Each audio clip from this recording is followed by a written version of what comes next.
Honours প্রথম বর্ষের সুপ্রিয় শিক্ষার্থীরা, আসসালামু আলাইকুম। আজকে আমরা শিখব তোমাদের analytic and vector geometry subject, অর্থাৎ আমাদের সাধারণ দ্বিঘাত সমীকরণ অধ্যায়ের একটি কৌণিকের প্রমাণ আকার। অর্থাৎ শুরুতেই আমরা প্রশ্নটি খেয়াল করি। প্রশ্নটি বলছে নিম্নলিখিত কৌণিকটির আদর্শ বা প্রমাণ আকারে রূপান্তর করো। তাহলে দেখো ভাইয়া, এই কৌণিকটি আমাদের কি হতে পারে? হতে পারে উপবৃত্ত, হতে পারে পরাবৃত্ত, হতে পারে কি অধিবৃত্ত। মূল ব্যাপারটা হচ্ছে প্রথমত আমাদেরকে এটার প্রকৃতি বের করতে হবে। আসলে এই যে দীঘা কৌণিকটা, এটা কি প্রকাশ করে, যে এটা প্রকাশ করবে, আমরা তার প্রমাণ আকারটা বের করব। তাহলে আমরা আগে একটু দেখে নিই যে আমাদের কি দেওয়া আছে। প্রদত্ত কৌণিক দেওয়া আছে x square minus 4xy minus 2y square plus 10x plus 4y = 0। ইহাকে কৌণিকের সাধারণ সমীকরণ x square plus 2xy plus by square plus 2gx plus 2fy plus c এর সাথে তুলনা করে পাই। তুলনা করলে আমরা কি পাচ্ছি? এর মানটা পাচ্ছি হচ্ছে 1, বির মানটা কত পাবো? -2, সির মানটা কত পাবো আমরা? এই যে সির মান কিছু নাই, মাইনাস কত? 0 পাবো। আর এফ এর মানটা কত পাচ্ছি? এই যে এফ এর সাথে ওয়াই এর না 2 পাচ্ছি। এফ মানে কত? 2। আর জি মানে কত আমাদের? 5। আর এইচ মানে কত? এইচ পাচ্ছে -2। তাহলে আমরা কিন্তু যেই কৌণিক দেওয়া থাকবে সেই কৌণিকটাকে কি সাধারণ দ্বিঘাত সমীকরণের সাথে কম্পেয়ার করে আমরা এর মানটা, বির মানটা, সির মানটা, এফ এর মান, জির মান এবং এইচ এর মানটা বের করব। করার পরে আমাদের মূল কাজ হচ্ছে, আমরা জানি del equal A B C plus 2 F G H minus F square minus BG square minus H square. এখানে মানটা বসাবো। সবগুলো মান বসিয়ে ক্যালকুলেশন করে আমরা কত পাইছি? 6 পাইছি। যেহেতু আমাদের ডেলের মানটা 0 না, যদি ডেলের মানটাই 0 হতো তাহলে আমরা সেটা কি হয়ে যেত? মূলবিন্দুগামী এক জোড়া সরলরেখা প্রকাশ করার শর্ত হতো। যেহেতু আমাদের ডেলের মান 0 না, তাহলে বুঝতে হবে এই কৌণিকটা আমাদের উপবৃত্ত হতে পারে বা অধিবৃত্ত হতে পারে বা কি পরাবৃত্ত হতে পারে। তাহলে আমরা আরেকটা বার বের করে নিই, এবং কি A B minus H square. তাহলে মানটা বসে কত পাইছি? -6। এবং দেখো যে এ প্লাস বি এর মানটা কত পাইছি? -1, যা 0 থেকে 0 না। তাহলে আমরা জানি, দেখো আমরা জানি যেহেতু del not equal 0 comma a B minus H square less than 0, তাহলে এই দুটো শর্ত ফিল আপ করলে আমরা কি জানি? আমরা জানি দেখো ডেল নট ইকুয়াল 0 এবং কি A B minus H square less than 0, এই দুটো শর্ত ফিল আপ করলে এটা কি নির্দেশ করে? এই দুটো শর্ত ফিল আপ করলে এটা আমাদের কোনটা বলতো ভাইয়া? এটা আমাদের অধিবৃত্ত কি নির্দেশ করে ভাইয়া? অধিবৃত্ত নির্দেশ করে। অধিবৃত্তকে নির্দেশ বা অধিবৃত্ত নির্দেশ করে। যেহেতু এটা আমাদের অধিবৃত্ত, তাহলে ভাই এখন আমাদের কি করতে হবে? অধিবৃত্তের প্রমাণ আকারটা নির্ণয় করতে হবে। তাহলে আমরা জানি অধিবৃত্তের প্রমাণ আকার কেমন বলো? প্রমাণ আকার, অধিবৃত্তের প্রমাণ আকার আমরা সবাই জানি কিরকম বলতো? X square by a square minus y square by b square equal 1। এটা কার আকার? এটা হচ্ছে অধিবৃত্তের প্রমাণ আকার। যেহেতু আমাদের এই কৌণিকটা অধিবৃত্ত নির্দেশ করে, তাহলে আমাদের এই কৌণিকটা কি অধিবৃত্তের প্রমাণ আকার বানিয়ে দেখাতে হবে বা প্রমাণ করে দেখাতে হবে। তাহলে আমরা এগুলো দুইভাবে করতে পারে। তার আগে আমরা একটু চলে যাব প্রমিত বা প্রমাণ আকার কিভাবে রূপান্তর করতে হয়। ঠিক আছে, এটা আমরা একটু জানবো। দেখো প্রমিত বা প্রমাণ আকারে কিভাবে আমরা প্রকাশ করব একটা কৌণিককে, সেই সম্পর্কিত আমরা আগে একটু জেনে নেব। তারপরেই কিন্তু আমরা ওই টাইপের সকল প্রশ্নের সমাধান করতে পারবো, যে কোনো প্রশ্নের সমাধান করতে পারবো। যে মানে এই পৃথিবীতে যে কোনো উপবৃত্ত বা অধিবৃত্তের প্রমাণ আকারটা আমরা ইজিলি করতে পারবো। তাহলে আমরা খেয়াল করি, তো বলছে একঘাতের পথ খেয়াল করবো। আমরা একটু দেখে নিই যে এ এক্স স্কোয়ার প্লাস কত 2hxy plus by square plus 2gx plus 2fy plus c equal 0। ভাইয়া এখানে আমাদের অনেকগুলো পদ আছে, এখানে একঘাতের পদ আছে, দ্বিঘাতের পদ আছে। তাহলে দেখো এই এক্স স্কোয়ার ওয়াই স্কোয়ার এটা কি দ্বিঘাতের পদ, আর একঘাত মানে যার পাওয়ার 1। তাহলে এখানে এক্স এর পাওয়ার 1 আছে, ওয়াই এর পাওয়ার কত আছে? 1 আছে। তাহলে আমরা আগে এই একঘাতের পদটা অপসারণ করার চেষ্টা করবো। তাহলে বলছি দেখো যে একঘাতের কার বলতো? একঘাতের পদ অপসারণের জন্য অক্ষের দিক মানে কোনো অক্ষে চেঞ্জ করা যাবে না, অক্ষের দিক অপরিবর্তিত রেখে মূল বিন্দুকে আলফা বিটা বিন্দুতে স্থানান্তর করলে কৌণিকের আকার হবে x square plus 2hxy plus by square equal c1। আবার বলছি ভাই কি হবে? c1। যেখানে C1 মানে হচ্ছে minus alpha g plus beta plus c. তাহলে এই যে, তাহলে আমরা এক্ষেত্রে কৌণিকের আকার মানে আমরা টোটাল পার্টটাকে কি দ্বারা গুণ করবো, -C1 দ্বারা ভাগ করবো। দেখো ভাইয়া, তাহলে এটা হচ্ছে এক ঘাতের পদ অপসারণ করলে আমাদের এই সমীকরণটা পাওয়া যায়। অর্থাৎ এই এক্স এর পদ আর ওয়াই এর পদটা বাদ দিলে, অর্থাৎ এক ঘাতের পদ অপসারণ করলে আমরা এই সমীকরণটা পাই। এটা হচ্ছে পদ্ধতি নাম্বার 1। আমরা এই পদ্ধতি করতে পারি অথবা আমরা অন্য পদ্ধতি করতে পারি। এখানে আমাদের একটু দেখি, এখন এক্স ওয়াই আটা পদ রয়েছে, এই যে এক্স ওয়াই পদ রয়েছে আমাদের এক্স ওয়াই। এখন এক্স ওয়াই পদ অপসারণের জন্য অক্ষ থেকে থিটা কোণ আবর্তন করলে tan 2θ ইকুয়াল 2a - b হবে। এবং এক্ষেত্রে cos θ ও sin θ এর মান নির্ণয় করে এক্স এর পরিবর্তে এত এত বসিয়ে ax² + 2x² আকারে এত হবে। ইহাই কৌণিকের প্রমাণ আকার। তাহলে দেখো ভাইয়া, খুবই ইম্পর্টেন্ট একটা ব্যাপার। এই যে একটা সমীকরণ, খেয়াল করো, মূল সমীকরণ কি পাইছি আমরা, এইটা খেয়াল করবা, পাইছি a1x² + b1y² = 1। এইটাকে আমরা কি বলবো বলো তো ভাইয়া? এইটাকে হচ্ছে আমাদের কত, কৌণিকের প্রমাণ আকার। ইহাই নাকি কৌণিকের প্রমাণ আকার। তাহলে এটা হচ্ছে আমাদের এক মানে টাইপ নাম্বার 1। এটা কত আমাদের মনে করে, সাপোজ টাইপ নাম্বার 1 কত আমাদের, টাইপ 1। টাইপ নাম্বার 1 এর এইভাবে টাইপ 1। তাহলে আর একটা পদ্ধতি আছে, আমরা সেই পদ্ধতি খেয়াল করার চেষ্টা করি। এটা এইভাবে আমরা প্রমাণ করতে পারবো, বাট এই টাইপটা আমরা আজকে প্র্যাকটিস করাবো না, এটা কিন্তু সমস্যা আছে। আমরা চলে যাবো অন্য নিয়ম, ঠিক আছে? অথবা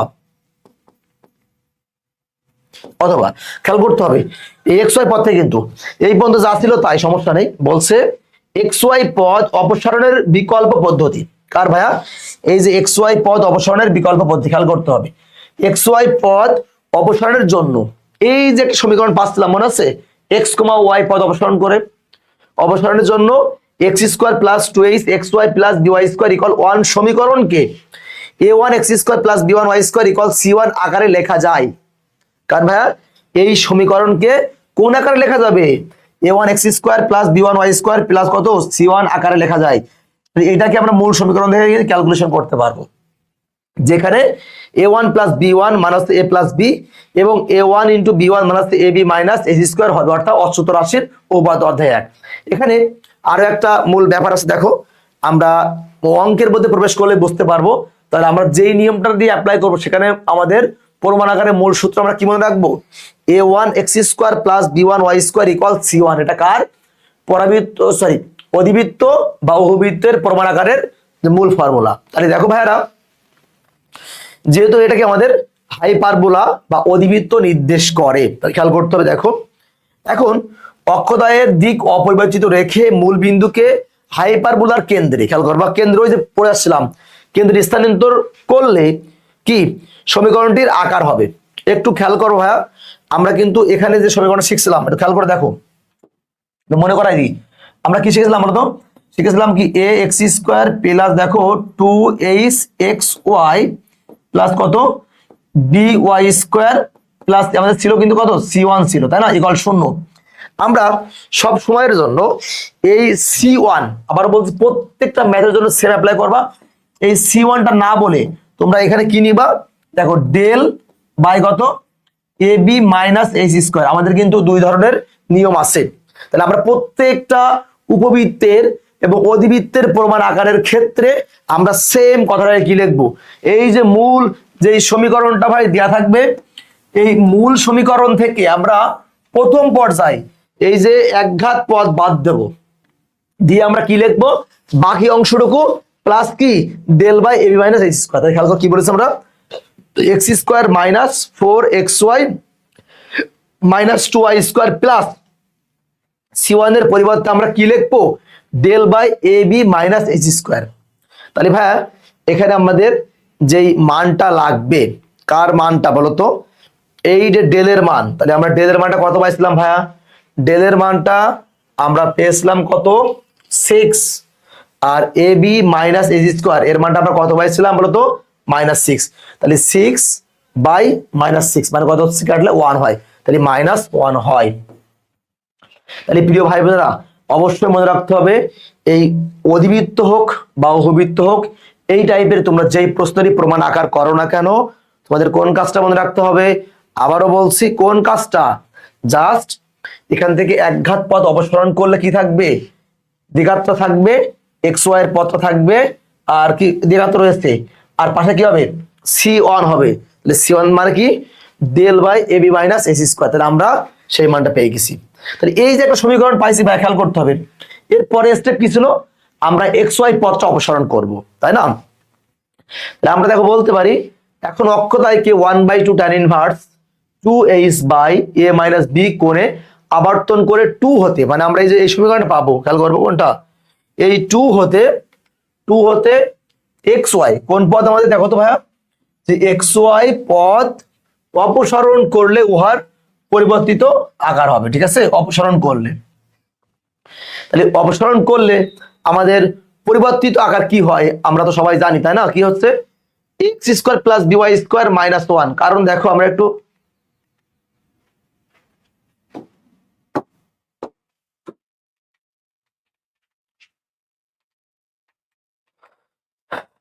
আমাদের সেই যে পরিবর্তিত আকার কি হচ্ছিল আমাদের কি মনে আছে, আমাদের পরিবর্তিত আকার হচ্ছিল কত, যে x square plus by square minus 1, এই যে কত আমি দেখাই যে এক্স স্কোয়ার প্লাস এই যে x square plus by square minus 1, মানে কিন্তু এই C1 এর মানটা, তাহলে আমাদের এইটা যদি আমরা এই পাশেও আনি তাহলে কত হবে -1 হবে, ঠিক আছে। তাহলে আমাদের মূল ব্যাপারটা হচ্ছে খেয়াল করবা, অপসারণ করলে উহার পরিবর্তিত আকার, অর্থাৎ আমরা এখানে এটাকে কি বলতে পারি C1, ঠিক আছে। এই যে পরিবর্তিত আকারের ক্ষেত্রে এমনটা হবে কি বলতো, সাপোজ কি এ এক্স স্কোয়ার প্লাস কি আমাদের বলো b y square plus C1 equal 0, অথবা আমরা কি বলতে পারি a1 এক্স স্কোয়ার প্লাস কি b1 y square plus C1 equal 0, ভাইয়া C1 মানে কিন্তু আমরা জানি ডেল বাই কত ab মাইনাস এইচ স্কোয়ার, ঠিক আছে, এটা কিন্তু আমরা সবাই জানি। তাহলে এইটা কোন ক্ষেত্রে, এইটা হচ্ছে কি এক্স ওয়াই পদ, কি পদ এক্স ওয়াই পদ অপসারণ, এক্স ওয়াই পদ অপসারণ করলে আমাদের কি রূপান্তরিত সমীকরণটা কি হয় বলতো, যে a1 x square plus b1 y square plus C1 equal 0 বা x square plus b y square plus C1 equal 0, তাহলে C1 এর মানটা আমরা আগে পাইছি না -1 পেয়ে আসছি, তাই না? তাহলে কত হচ্ছে x square plus b y square -1 equal 0, এটা 3 নম্বর। এখন আমাদের মূল কাজটা কি, এর মানটা বের করতে হবে আর বির মানটা বের করে এখানে বসাই দিলেই আমাদের কাজ ক্লিয়ার। তাহলে আমরা এখন বলতে পারি প্রস্তুত রাশি অনুসারে আমরা জানি a plus b equal a plus b, মানে এমন আমরা কি জানি যে a1 প্লাস b1 মানে কি a প্লাস বি, অর্থাৎ a1 মানে হচ্ছে বড় হাতের a প্লাস b1 মানে কি বড় হাতের b, মানে কত a প্লাস বি, কত পেয়ে গেলাম। তাহলে a প্লাস বির মানটা আমরা বসাই দেবো, তাহলে এর মান 1 বির মান -2, তাহলে কত হচ্ছে -1, এই -1 হয়েছে। আর একটা পার্ট কি ছিল, আর একটা পার্ট আমাদের ছিল দেখো যে a1 b1 মানে কি ab মাইনাস এসি স্কয়ার, অর্থাৎ কি হবে আমাদের বড় হাতের a ইনটু b মানে কত ab মাইনাস এসি স্কয়ার, মানটা কত পাইছি -6 পাইছি।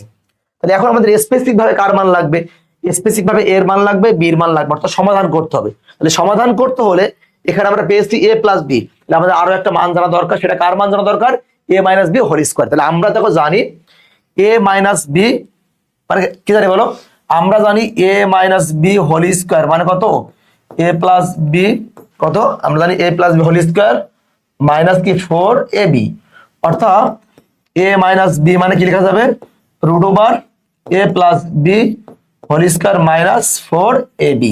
তাহলে আমরা কি জানি a মাইনাস বি অর্থাৎ কি equal root over a plus b whole square minus 4ab, মান বসিয়ে আমরা কত পাইছি 5 পাইছি।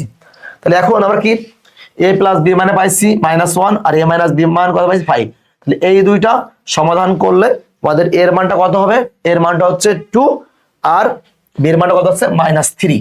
a আর বি এর মানটা আমরা কোন নম্বর সমীকরণে বসাই দেব, আমরা জাস্ট 3 নম্বর সমীকরণে বসিয়ে দেব। তাহলে বসাই দিই একটু আমরা, তাহলে এক্স স্কয়ার a মানে কত, আমরা এখানে মানটা বসাই দিই ফাইন করে, এখানে আমাদের মানটা বসাই দিই, এখানে বসাই আমরা কত, আমরা এখানে বসাচ্ছি a মানে কত পাইছি 2x স্কয়ার প্লাস b মানে কত -3, তাহলে কি আছে -3y স্কয়ার, আর এটা কি হয় 1 হয়, এটাকে আমরা লিখতে পারি, খেয়াল করতে হবে দেখো x square 1/2 minus y square 1/3 কত x square 1/2 minus y square 1/3 equal 1। ইহাই নির্ণয় কি আমাদের অধিবৃত্তের প্রমাণ আকার। আশা করছি প্রিয় ভাই বোনেরা তোমরা কিন্তু এই টাইপের প্রশ্ন দেখা মাত্রই পারবা, খুব কঠিন না, তোমাদের এখানে সমস্যা হওয়ার কোনো কথা নাই। সো যদি কারোর বুঝতে সমস্যা হয় তাহলে অবশ্যই তোমরা এই ক্লাসটা বারবার দেখে নিবা। সো প্রিয় ভাই বোনেরা এখানে আমাকে দুইটা প্রশ্ন দেওয়া আছে, সে নিম্নলিখিত কৌণিকগুলোর আদর্শ বা প্রমাণ আকারে রূপান্তর করো। এই দুইটা প্রশ্ন তোমরা অবশ্যই বাসায় প্র্যাকটিস করবা, ঠিক আছে। এইচডব্লিউ তাহলে আমরা এখন যে প্রশ্নটি প্রমাণ আকার করলাম কার অধিবৃত্তের প্রমাণ আকার, মনে রাখতে হবে অধিবৃত্তের প্রমাণ আকার এবং পরাবৃত্তের প্রমাণ আকার একদম সেম টু সেম। সো আজকে এই পর্যন্তই, দেখা হচ্ছে পরবর্তী ক্লাসে। সকলকে আসসালামু আলাইকুম।